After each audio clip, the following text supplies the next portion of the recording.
Oi pessoal, tudo bem? Vamos retomar as nossas aulas de estatística? Nossa primeira aula tem como tema o método estatístico. Vamos lá? O que é o método estatístico? Quando a gente pretende fazer um estudo estatístico que seja completo, que seja válido, a gente precisa de um método, não pode ser feito de qualquer forma, né? E aí esse método ele tem algumas fases. O método estatístico é composto por 7 fases. Elas são a definição do problema, o planejamento, a coleta dos dados, a crítica dos dados, a apuração desses dados, a exposição dos resultados e a análise dos resultados. Agora nós vamos estudar cada um deles separadamente. O primeiro, a definição do problema. O que é a definição do problema? O próprio nome já fala para nós o que é. A gente tem que definir qual é o problema a ser estudado. A gente não faz uma pesquisa aleatoriamente, sem um objetivo. Não, pelo contrário. A gente, quando faz uma pesquisa, a gente tem um objetivo. E esse objetivo é sempre resolver um problema. Então, a princípio, a gente tem um problema, a gente define esse problema, e aí a gente vai observar. Será que esse realmente é um problema? Será que já foi pesquisado anteriormente? Será que tem algum pesquisador, algum estudante que já fez algum levantamento de dados nesse campo, nessa área, que seja parecido com o nosso e que talvez isso daí seja mais fácil para a gente encontrar alguns dados? Como será que é? Então, essa é a primeira fase. Definir um problema, ver se realmente é um problema significativo, se já houve alguma pesquisa feita relacionada a esse tema e partir para a próxima fase. A segunda fase é o planejamento. O que é o planejamento? O planejamento também, o próprio nome já diz, planejar. Planejar é determinar os procedimentos que são necessários para resolver esse problema. Então, se nós vamos fazer uma pesquisa de campo, será que eu posso fazer uma pesquisa de campo, por exemplo, com toda uma população? Ou seja, a gente faz um levantamento censitário, fazendo uma contagem completa?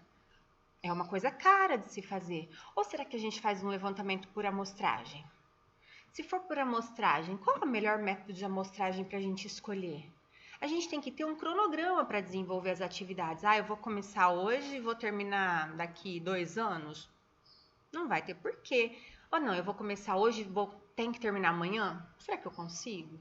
E os custos para eu fazer isso? Então, o planejamento é pensar em todos os detalhes que abrange o resolver esse problema inicialmente encontrado.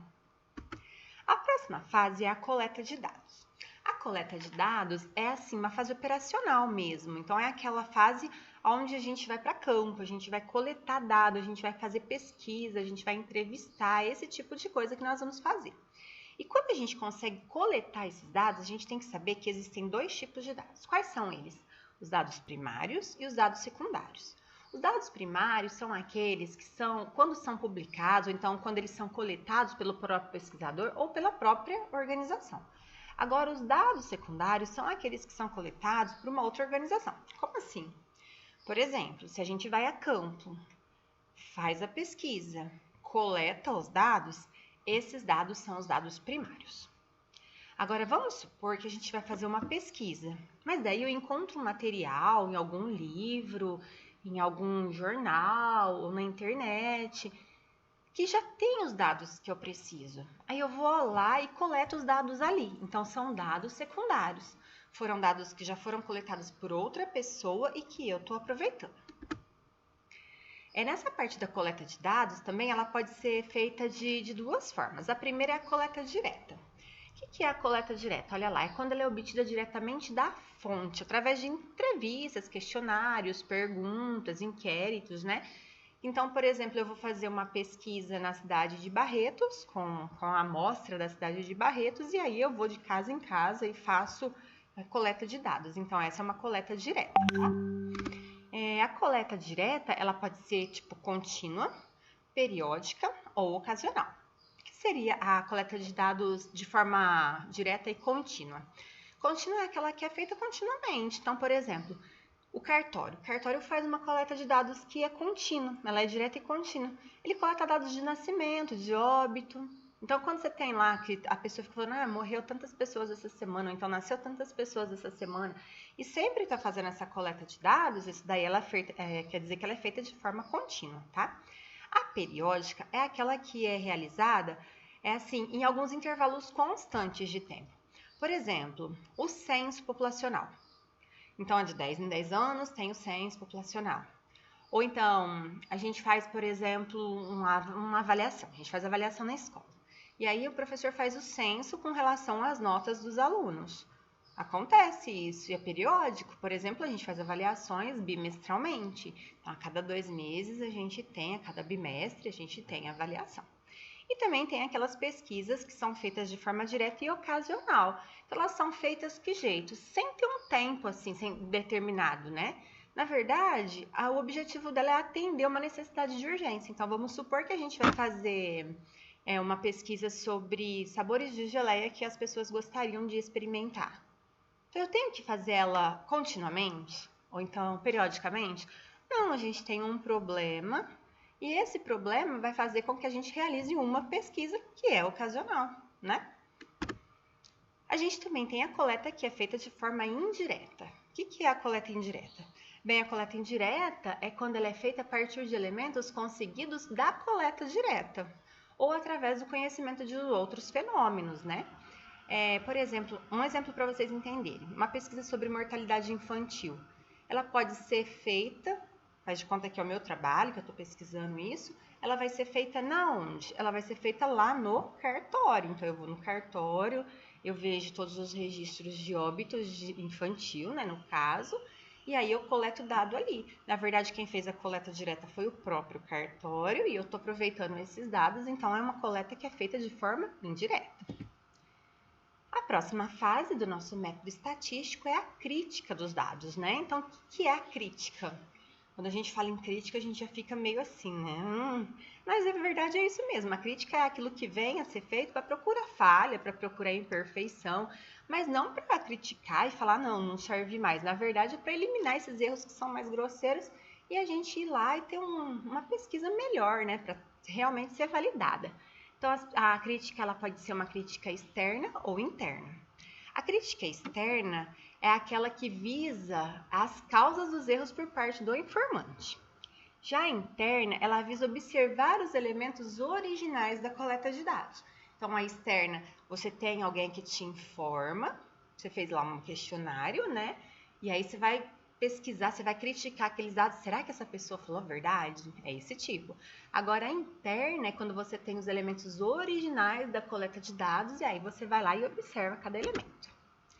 A próxima fase é a apuração dos dados, né? Então, o que é a apuração dos dados? A gente já quer, coletar dados e sair analisando. Não é bem assim, a gente precisa apurar esses dados, né?